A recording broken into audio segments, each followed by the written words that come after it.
Assalamualaikum warahmatullahi wabarakatuh. Selamat siang di Jumat berkah ini.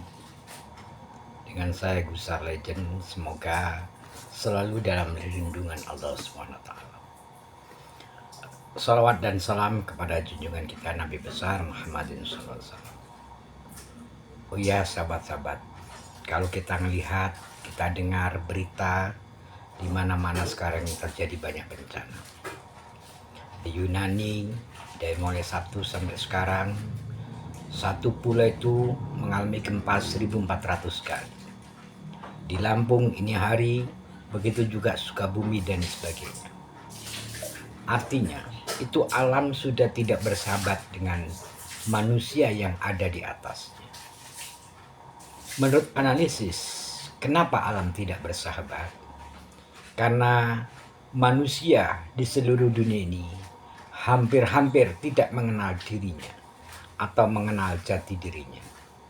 Sehingga keserakahan, ketakaburan, keirian, kedengkian menyebar luas, terjadi permusuhan di permukaan bumi yang ada di dunia ini. Sehingga satu-satunya alat peredam adalah bencana alam. Itu justru untuk memanusiakan manusia agar mereka sadar tentang jati dirinya manusia itu. Dia dilahirkan dengan tidak membawa apa-apapun, tidak sehelai kain pun maupun kekayaan. Begitu juga ketika dia akan berangkat kembali ke rahmatullah atau ke asal muasalnya, dia juga tidak membawa apa-apa, hanya 3 lapis kain kafan bagi seorang perempuan dan laki-laki. Itulah untuk umat Islam. Sementara untuk umat Hindu dibakar jasadnya, disisakan abu dan sebagainya. Dari sini kita merenung asal muasal kejadian kita dari mana.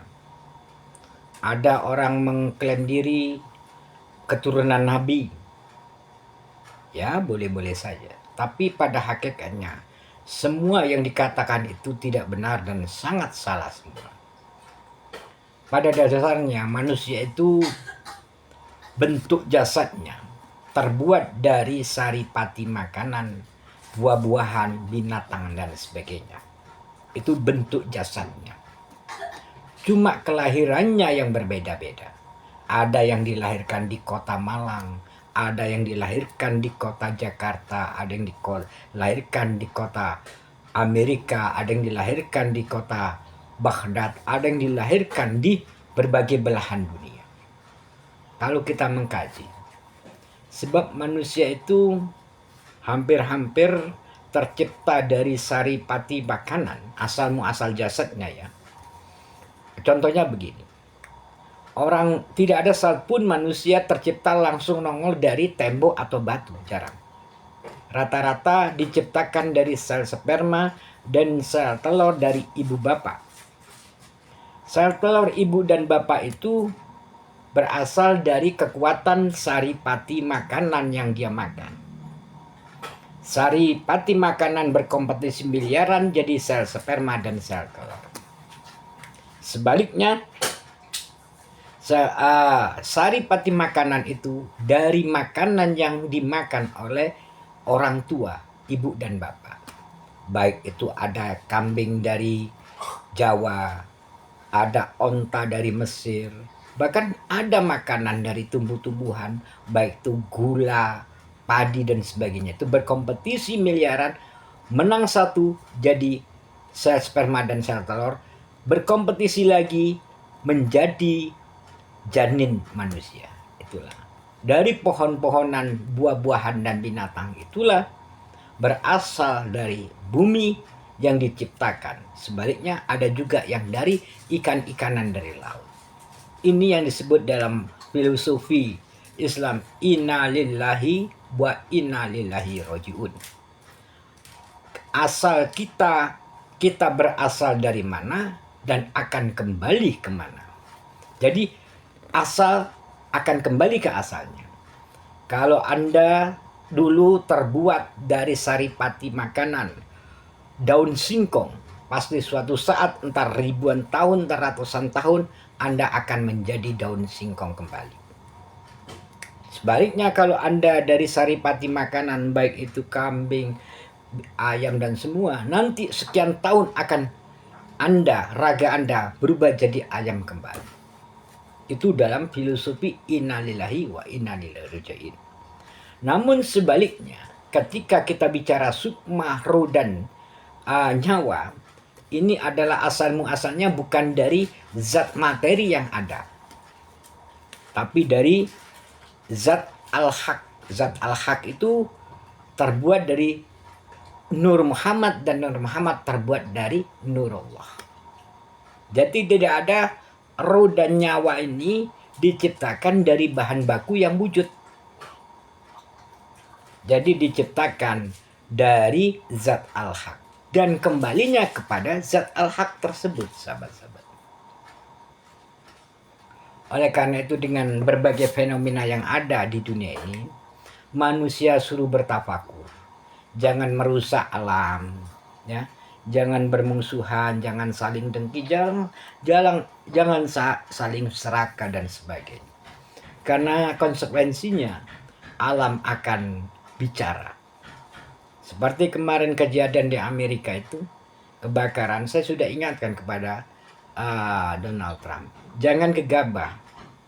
Kalau nanti alam sudah bicara, cukup satu hari satu kota itu bisa habis. Begitu juga dia setelah dilantik. Begitulah sahabat-sahabat. Ketika kita mengkaji diri, ketika kita tahu asal kita. Asal kita dulu terbuat jasad, ya. Asal saya dulu terbuat dari saripati makanan, seandainya gandum dari Mesir, dimakan terus jadi sel sperma dan sel telur, terus menjadi janin. Nah, itu ada daya kekuatan di dalam kaji filsafatnya.